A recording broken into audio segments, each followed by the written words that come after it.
Vamos lá. Pessoal, boa tarde, boa noite. Temos aqui um convidado aqui no nosso Making Off Terceiro Expediente, que é o professor Flávio Menezes, né? Gostaria que o senhor se apresentasse, professor. Fale aí o que o senhor é, o que o senhor faz. Obrigado, Juraci, pela oportunidade. Sou Flávio Menezes, já foi falado. Sou contador, sou advogado. Trabalho com perícia judicial já há 20 anos. Trabalho com escritório de contabilidade, a parte de consultoria tributária. Estamos aqui iniciando um novo projeto com a Unieducar para trabalharmos com a prospecção e a divulgação de conhecimentos na área de perícia judicial. Legal, legal. Pessoal, aqui é um ambiente bem descontraído, aqui é o Making Off. Vocês estão vendo aqui o fundo verde, que é o chroma. Quando a gente filma, a gente substitui o verde por uma foto ou por um filme, né? Vocês não veem esse verde aqui, mas a ideia do terceiro expediente é isso mesmo, receber aqui professores, conversar um pouquinho. Professor, eu quero dizer que é um prazer, uma honra tê-lo aqui na Unieducar, viu? Nós somos colegas já de outros carnavais, né? Já nos encontramos aí, né? Eu tenho muita admiração pelo seu trabalho, né? E tenho aqui 7 perguntas que nos enviaram. O senhor está começando aqui o curso Ensinar Perícia aqui na Unieducar. Primeira pergunta aqui, professor, que nos enviaram foi o seguinte: quais são os requisitos para atuar como perito? Bom, o primeiro requisito é ser bacharel em uma atividade de graduação. Legal. Certo? Então, o primeiro requisito é ser graduado em uma universidade. Legal. Quais são os segmentos? São vários os segmentos. Ou seja, toda profissão, né? Praticamente toda profissão. Não vou dizer o bacharel em direito, porque quem analisa o direito já é o próprio juiz. Claro, claro. Quem analisa o próprio direito já é o juiz, Claro, né? claro. E os advogados. Mas todas as graduações, seja ele médico, seja ele contador, seja ele administrador, seja ele economista, engenheiro de todas as espécies, Legal. dentista, fisioterapeuta... Pode atuar como perito, né? Pode atuar como perito. Legal. Então, vamos lá. Então, o que é que faz, né? Qual é o requisito? Muita gente tem essa dúvida, né, professor? Qual é o requisito que alça esse profissional à condição de poder se apresentar como perito? Perito engenheiro, perito médico, perito contador. O que é que faz ele sair da condição de simples profissional, né? Não diria simples não, né? De profissional, para ser alçado a uma condição superior de perito? Porque o perito é o expert, né? Aquele cara que é o especialista, né? Quais são os requisitos? O que é que ele tem que fazer para ascender ao Olimpo aí da profissão, né? Pronto, então assim, primeira coisa, como a gente falou antes, ter a graduação numa atividade. Claro. Né? E eu digo sempre assim, quanto maior for o grau de especialização na sua formação acadêmica, Legal. melhor para ele trabalhar como perito. Imagina, por exemplo, uma situação de Brumadinho, né? Um acidente ambiental. Sim.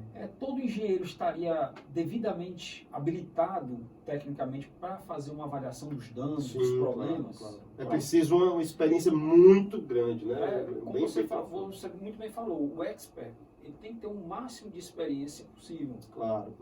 Máximo de experiência, máximo de especificação na área dele para poder fazer o trabalho de perícia. Além da graduação, que é a exigência legal, o Código de Processo Civil diz que tem que ter a graduação. Isso.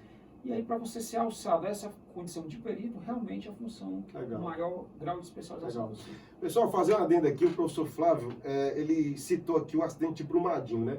Professor, e nesse caso de Brumadinho, eu entendo que haveria aí uma demanda, ou houve uma demanda, por vários tipos de perícia, ou seja, vários profissionais, ou seja, teremos aí a atuação do perito engenheiro ambiental, né? O perito contador, porque também ele precisa quantificar danos, né?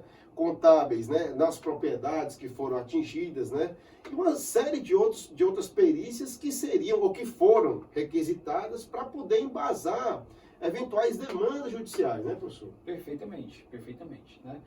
Um evento daquela magnitude, né? Os processos judiciais, eles vão requerer diversos profissionais para poderem fazer o trabalho de perícia. Né? Muito interessante. Fatalmente ali vai ter a necessidade da produção de prova. Claro. E a produção de prova, como você bem falou, são vários profissionais, né? Para o dano ambiental, o engenheiro ambiental, o dano em equipamentos, um engenheiro mecânico. Dano da área de engenharia, né? Engenharia civil. Dano nos empreendimentos, né? o dano causado, os lucros cessantes nas empresas que tiveram que parar ali naquele... Não só empresas, até o pequeno agricultor. O pequeno agricultor que perdeu tudo. Perdeu tudo, né? A capacidade de produção, a capacidade de sobrevivência, né? Quer dizer, ele vai ter que ser indenizado de alguma forma. Pessoal, vocês estão vendo como a abrangência, né, da atividade de perícia, né, ela é realmente uma coisa magnífica, né? Professor, então, continuando, tem uma pergunta de uma aluna nossa que ela diz o seguinte: para atuar como perito, precisa fazer concurso público? De forma alguma. De forma alguma. Até para deixar bem claro, há uma necessidade, inclusive, do Estado de ter peritos, mas ele não tem. O perito judicial, ele é um profissional liberal. Certo. Para começar, ele é um profissional liberal, com o máximo grau de especialização, como a gente já havia falado. Claro. E ele, o que ele precisa? Se cadastrar nos diversos fóruns judiciais. Sim, né? claro. E é o Fórum da Justiça do Trabalho, ao Fórum da Justiça Comum. De acordo com a sua especialização. De acordo com a sua graduação, a sua especialização. Legal, então não precisa concurso público. É um profissional de confiança do juiz, claro. E onde ele vai trabalhar pontualmente naquele processo para levar a prova técnica para esclarecer para o juiz, para as partes. A não ser que ele queira atuar como servidor público. Dentro da Polícia Federal nós temos peritos contadores, por exemplo, né, que são profissionais que fazem concurso público e aí eles atuam dentro dos limites, né, do órgão, no caso da Polícia Federal. Por exemplo, no caso de uma CPI, né, que demanda exame de provas periciais contábeis, provas periciais de equipamentos de informática, né? Extração de dados de disco rígido, né? Interceptação telefônica, né? Isso. Um caso curioso, recente, a Receita Federal, uma determinada época, a Receita Federal do Brasil, estava contratando profissionais para atuarem como assistente técnico dela na área de perícia. Por quê? Porque ela não tinha servidor, não tinha quadro suficiente para a demanda. Interessante, eu não sabia disso. Interessante. É interessante, eu gostaria que o senhor falasse agora, o senhor falou perito assistente, e aí eu gostaria que o senhor fizesse a distinção entre o perito do juízo, né, perito judicial, né, e os peritos assistentes aí das partes, né? E quais são, assim, os principais pontos de diferenciação entre o perito do juiz e o perito das partes, né?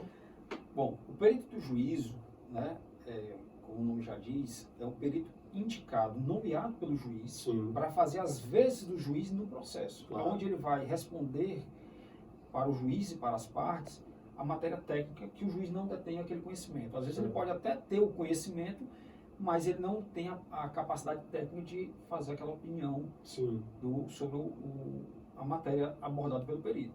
Então, o perito do juízo é o perito indicado pelo juiz, onde as partes vão pagar ou a justiça gratuita, a depender do caso. O assistente é nomeado se as partes quiserem entenderem que necessita de um acompanhamento de um assistente técnico. Então, cada parte, seja no polo ativo da ação, seja no polo passivo, pode indicar um assistente técnico para acompanhar o perito do juízo durante a prova pericial. E é interessante também que esse assistente ele tenha um preparo, né, porque existe dentro do Código de Processo Civil, né, professor? Existe uma sequência de prazos e de ritos, né, que tem que ser seguidos, né, porque no âmbito da perícia judicial, né, os prazos aí são fatais, né? São fatais. Prazo de perícia tem que ser observado sob pena daquele ditado virar uma máxima. Quem cala, consente. Isso. Então, o perito do juízo, ele tem um prazo para fazer o laudo. O assistente técnico, ele tem um prazo para, querendo contestar e apresentar o seu parecer. Né? E aí, depois vai ser a oportunidade, novamente, do perito fazer os esclarecimentos devidos. Né? Mas o perito, outro detalhe importante, é que a contratação do perito pelas partes é uma contratação particular. Não é levada ao processo. O perito do juízo, não. O perito do juízo formaliza a sua proposta, todos os atos do perito do juízo são formalizados no processo. Aí vem a questão da remuneração do perito judicial, né, professor? Que aí é uma matéria bem, né, complexa que o senhor certamente vai abordar no seu curso. Mas eu queria lhe fazer uma pergunta ainda na questão da remuneração. O mercado profissional, ou seja, aquele profissional que se apresenta como perito, que ele está qualificado, né, e é uma qualificação dele para o mercado, né, e o mercado o enxerga como tal. Esse mercado profissional, ou seja, se eu sou contador, eu sou engenheiro, eu sou, sei lá, agrônomo e desejo atuar como perito, Esse mercado remunera bem, professor? Remunera. É um mercado, devido exatamente ao grau de especialização, e como eu disse, quanto maior for o grau de especialização daquele profissional, maior também será a remuneração. Daí a constante especialização que o perito deve estar sempre buscando. Buscando conhecimento, se atualizando, buscando, fazendo cursos, adquirindo livros, buscando assinaturas de revistas técnicas. Então, assim, é um mercado que normalmente se cobra por hora trabalho. Sim. Né? É um mercado onde as propostas e os valores pagos normalmente são por hora trabalho. Claro. E aí eu posso dizer que as horas de trabalho, dependendo do grau de especialização, elas podem chegar a valores bem interessantes. Valores pagos bem maiores do que o mercado de trabalho. 6 dígitos aí para cima, né, professor? Dá para sim. Legal. O senhor falou em remuneração, a gente está falando em remuneração do trabalho do perito do juízo. Mas a perícia, ela vai além da perícia dentro do judiciário, né? Nós temos aí demandas, né? Possíveis demandas, né? de particulares que precisam de uma opinião, e aí tem que ser uma opinião de um expert, de um especialista, né? E aí estão fora do âmbito, ou seja, não há uma necessidade, pelo menos por enquanto, de recorrer ao Poder Judiciário. Esse mercado também é um mercado promissor, professor? Eu posso te dizer que esse mercado ele é até mais promissor. Entendi. A perícia extra, aí você está falando da perícia extrajudicial. Isso. Né? Quer dizer, que ela ocorre extra processo. Isso. Né? Por exemplo, não há uma lide, não há uma demanda judicial instaurada, não há um processo judicial. Há uma demanda administrativa de particular. Eu preciso, por exemplo, o meu prédio está com a rachadura, né? E a consultora diz que a responsabilidade é dela ou não é dela, e os condôminos, por exemplo, precisam de uma pessoa que vem ali e diga assim, olha, e aí teria que ser um perito na área de engenharia civil, né? Isso. Né? Então, esse profissional ele vai atestar uma determinada situação que ela pode ser levada a um processo ou não, pode ficar, como você falou, entre os particulares. Sim. Né? Aconteceu um caso bem expressivo numa empresa em São Paulo. Essa empresa em São Paulo do ramo de alimentício, um fast food conhecido mundialmente, onde eles fizeram uma mudança na composição do alimento, e essa mudança na composição do alimento, ela traz uma tributação diferente. E eles se basearam no laudo de um perito, não lembro se era um engenheiro químico, se era um profissional da área sanitária, mas eles mudaram a composição do produto, tiveram a alteração na classificação fiscal. Sim.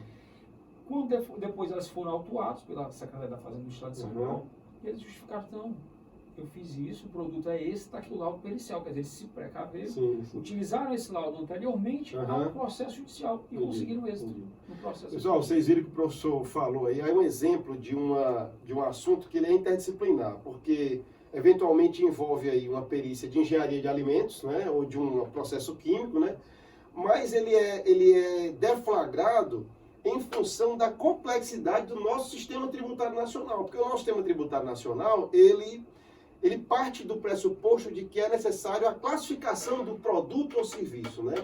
E aí, nesse campo, nós que somos estudiosos do direito tributário, né, estamos aí às vésperas, né, de mais uma discussão de reforma tributária, nós temos aí, pessoal, um fator primordial. As propostas que estão no Congresso, professor, elas visam acabar com essa delimitação ou diferenciação do que é produto ou serviço.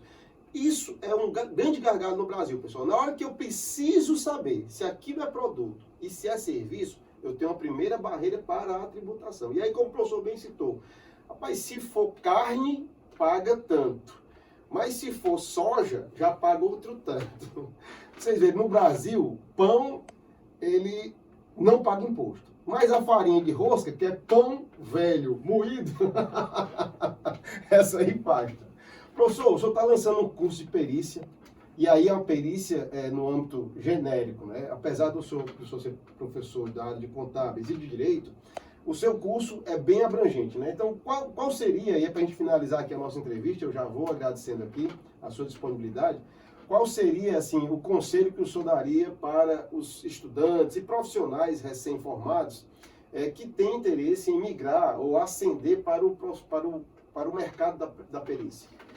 Bom, como eu falei, a primeira coisa é buscar o máximo de especialização possível.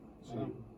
E assim, quem é estudante, eu, por exemplo, desde a faculdade... Mas todos nós somos estudantes, né, professor? Mas na minha primeira Nós já estamos ficando... eu já fiquei sem cabelo, só está com o telhado todo branco.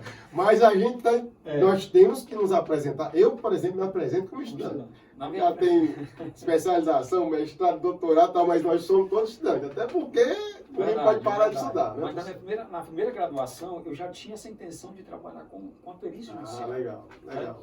Então eu comecei a buscar. Hoje, na época, não tinha os mecanismos que nós temos hoje. Né? Sim, com certeza. Imaginar o que a Uneducar faz pelo aluno, ó, em qualquer lugar do Brasil e do mundo, ele poder estudar um tema, é uma coisa fantástica. Na nossa época, né, professor, a gente tinha que na biblioteca, tinha andar até a biblioteca, chegar lá, perguntar se tinha um livro, a mulher lá no fichário, né? Isso. Aí tirava a ficha. Fazia reserva, não, deixa aqui reservado para o Flávio. Dava o carinho, né, professor? Reservado, só um dia. Hoje você dá um clique e o livro, pum, aparece na sua frente, né? Isso. Então, assim, primeira coisa, depois da graduação, buscar o máximo de especialização. Legal.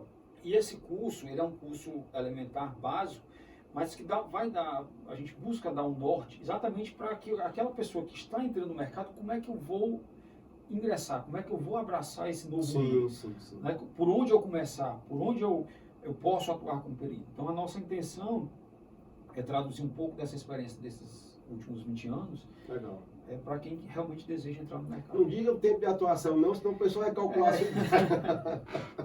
Pessoal, foi um prazer recebê-los aqui no nosso terceiro expediente, né?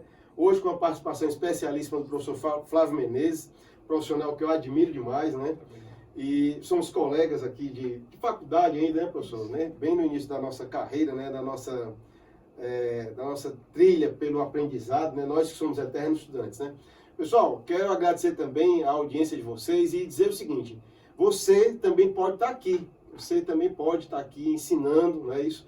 Todos nós temos muita informação, muito conteúdo, né, muito conhecimento para compartilhar. Então, sintam-se convidados a virem aqui ministrar cursos na área do direito, na área da contabilidade, economia, a parte ambiental, enfim, de idiomas, informática. O convite está feito, espero vocês no nosso próximo encontro do terceiro expediente. Até lá!